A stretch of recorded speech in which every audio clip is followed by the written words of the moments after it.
and recruiting going to take place after we get out of COVID-19. That'll be really the answer that we'll need to provide, and we're looking very closely at all of that. But no mistake about it. I've told the Chief of Staff of the Army this. I believe that my first responsibility to the United States Army is to ensure that the Army Guard meets its end strength mission, because from there, with full units, that allows us to move into personnel readiness and then unit readiness.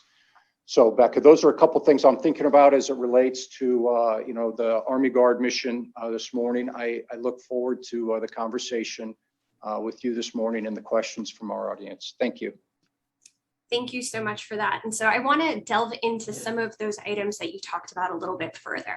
Let's start off with the Army National Guard's domestic requirements. You mentioned a lot of the missions that they've had to fulfill over the past 2 years. I'll just mention a few more. We've also seen Guard forces perform law enforcement and crowd control functions during protests. We've seen them undertake missions at the border and more recent attempts to unionize down there. We've also seen Guard forces deploy to protect the Capitol just down the street on January 6th. And more recently, we've even seen them act as substitute teachers in schools. That's a really wide range of domestic functions that the Guard has been called upon to perform. And it seems as though there's sort of this shift in mentality about how the Guard is being used. It's kind of going from being the Army's Swiss Army knife, if you will, to instead a quick fix button for domestic issues. So I want to ask you about, as we're looking forward, how is it that you see the Army National Guard being called to perform a variety of different domestic functions? What is it that we can expect to see over the long term? Do you think that this is the operational tempo at home we should expect? Or do you think that it's going to lessen and that some of these functions that the Guard has been called upon won't be the case moving forward? Well, I'd like to believe that it's going to lessen, primarily because at some point we're going to leave a COVID-19 environment. And so if you take that off our plate right now, that would reduce our operational tempo by a factor of about 15,000 soldiers a month that would be able to come off of that mission.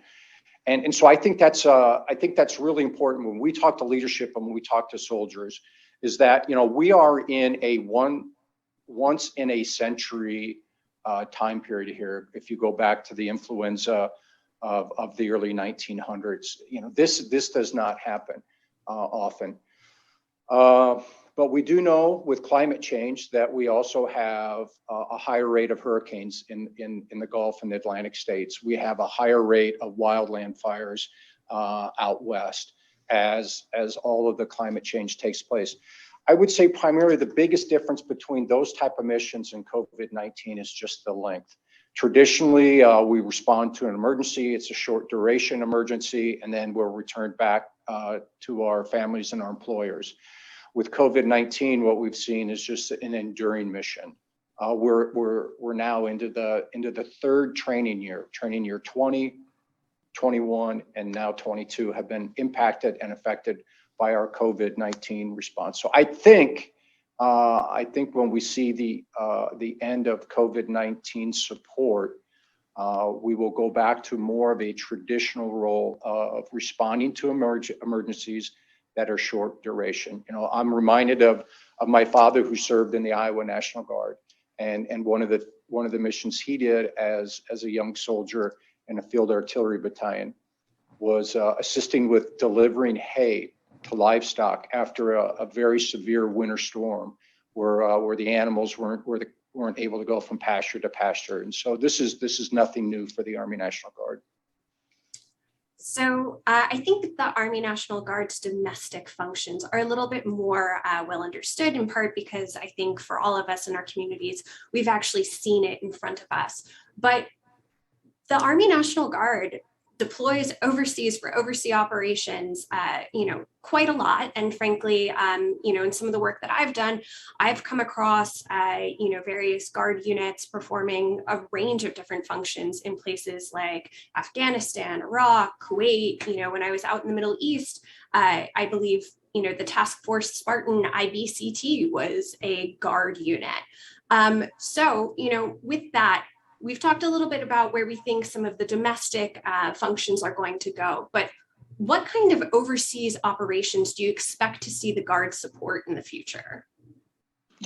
Yeah, in my opening comments, I talked a little bit about the regionally aligned readiness and modernization model, REARM, that the Army has here.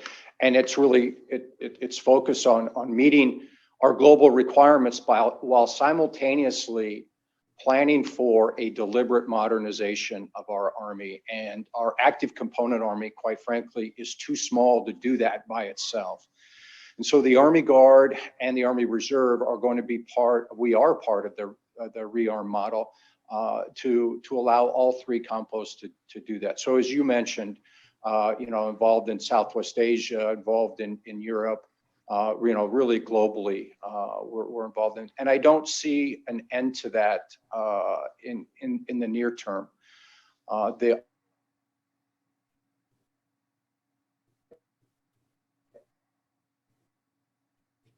It looks as though we might have a little bit of a technical... Army National Guard, if you talk to the senior league, the transition that took place shortly after.